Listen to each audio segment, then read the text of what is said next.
reklamo mo? Pamangkin ko po na pasaway. Gaano ito kapasaway na umabot ka rito sa face-to-face? Panainom po, pabarkada.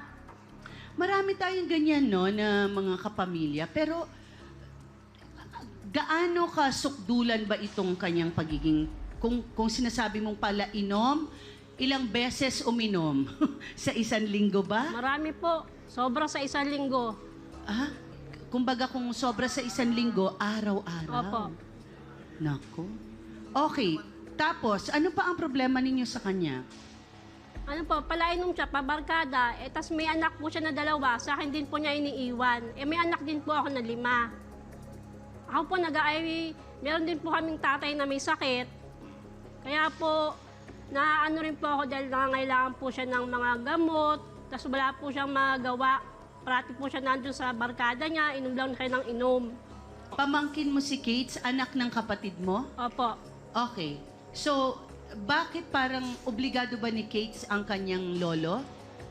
Na tatay mo, na sabi mong may sakit? Ano ibig mong sabihin? Gusto mo lang na may katuwang ka? Kailangan ko po natuwang kasi po nanay ko hindi na rin senior citizen na rin po yung nanay ko eh. Okay. Ang ibig mo lang sabihin ay sana katuwang mo dahil ikaw ang pinag-aalaga niya nung 2 mo pang anak. Opo.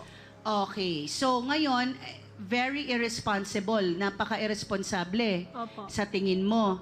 Okay, dahil ito ay pagbabarkada araw-araw. Opo. Ano na nangyari sa inyo? Kayo ba ay nag-usap na tungkol dito? Hindi naman po kasi, hindi naman po siya nakikinig sa akin eh. Hindi po siya nakikinig. So, anong ginawa mo? Inaakong mo na lang Ako lahat? na lang po nag-ako lahat.